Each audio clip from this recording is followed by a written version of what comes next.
Most UFO videos found online are just fake. Sometimes it's a blurry camera, a party balloon, or someone's drone. You can figure it out in 2 minutes. But this case is completely different. This case actually went to Parliament, and our government had to give an official written reply about it. And the people who saw this were not some random strangers. They were ISRO scientists.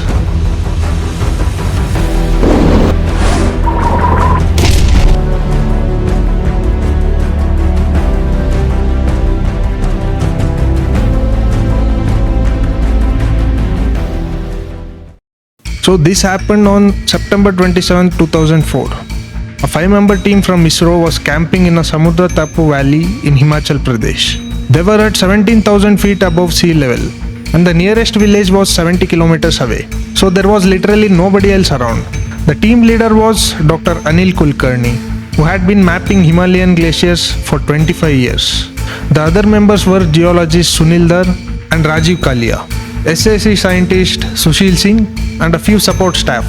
Their work that week was completely routine. They went to study the glacier, collect data, and then go home. Nothing exciting.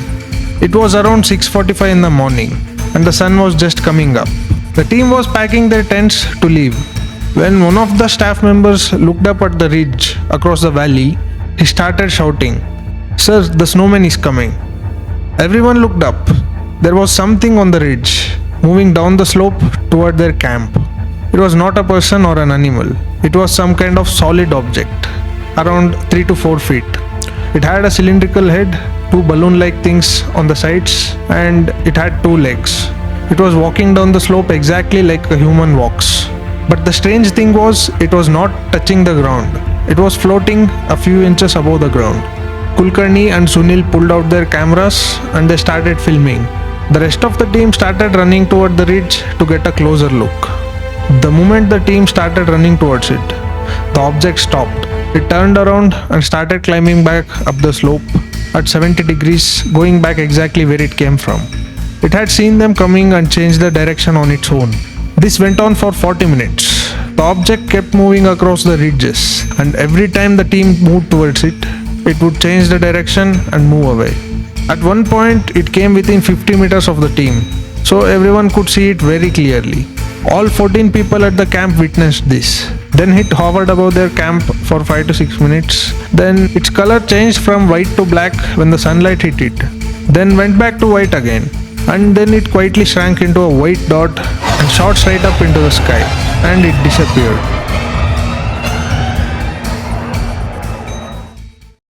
After it was over, Kulkarni interviewed each person separately to make sure everyone was saying the truth. And every single person described the same thing. He then wrote a detailed report and he sent it to the Prime Minister's office, ISRO headquarters, the Army, the DRDO, and multiple intelligence agencies. This case even reached the Parliament, where the Minister of State stood up and gave a written reply officially confirming that ISRO scientists had documented an unidentified aerial phenomenon. That is about as official as something can get. Then people started trying to explain it away. First they said it was a weather balloon, but the team had their own weather instruments with them.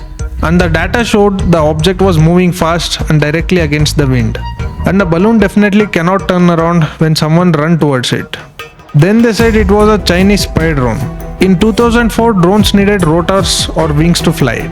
And this object had none of that. No sound, no exhaust, and that 70-degree vertical climb at the end with no engine noise. No drone in 2004 could do that. So Kulkarni and Sunil took their data and contacted the top robotic labs in US, Germany, and Sweden. Every single lab came back with the same answer. There is no known technology on Earth that can do what this object did. Even the director of SASC, the government's own snow research body, first assumed it was a helium balloon. But after reading Kulkarni's full report, he changed his mind. And he said that the object is not from current technology. So the government confirmed it in the Parliament. The world's top robotics lab said they cannot explain it. The file was officially open, and then nothing happened. No follow-up, no investigation. And there was no statement from ISRO after that. According to India Today, the report was simply suppressed and kept hidden. But Kulkarni and Sunil kept pushing. They contacted more labs. They requested expeditions to go back to that area. Sunil said the only way to understand it is to go back and see if it appears again. Kulkarni said unless the sighting is repeated, it will remain as a puzzle forever. Nobody went back. Now this was not a first case, and what was happening in the same mountains around that time makes this story even more stranger. For years, Indian Army units and the Indo-Tibetan Border Police Force had been filing reports about strange objects along the Ladakh border with China. Soldiers were describing yellowish spears rising from the Chinese side, crossing the border and slowly moving across the sky for 3 to 5 hours before disappearing. Both Indian and Chinese soldiers were regularly seeing these things. But most soldiers were afraid to report it because they did not want to be laughed at. In 2012, the sightings got so frequent that the army finally decided to investigate properly. Between August and October, an ITBP unit near Pangong Lake filed over 100 separate sighting reports. 100 sightings in just 3 months. So the army brought a mobile radar unit to a mountain top near Pangong Lake. They also brought a spectrum analyzer, which is a device that picks up any frequency coming from any object, even things that radar misses. They actually tracked one of the objects and ran both instruments on it, but both instruments found absolutely nothing.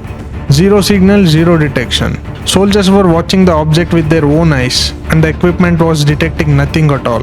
Then they sent a drone towards it. The drone hit its maximum altitude and lost the target. After that, they brought in professional astronomers from the Indian Astronomical Observatory. The astronomers watched the objects for 3 days and also could not explain them. The only thing they confirmed was that the objects were real and were definitely not meteors, planets, or satellites. ISRO, DRDO, and the National Technical Research Organization all studied the data. None of them could identify what these things were. And then the army chief at that time was shown the complete file at a presentation. He called every single report hallucinations. He called that just hallucinations from trained soldiers with radar data and spectrum analyzer readings sitting right in front of him. And the file was closed. Now there is one more thing, and this is the part that most people don't know. There is a specific place where all of these sightings keep happening. That is Konkala Pass.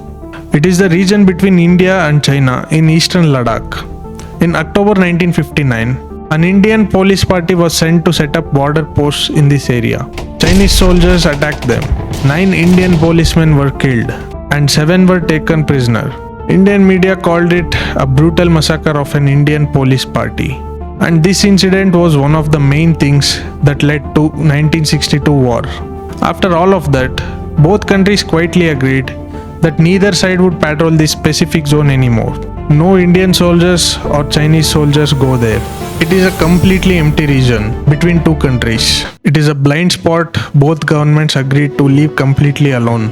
And this blind spot is exactly where the sightings keep coming from.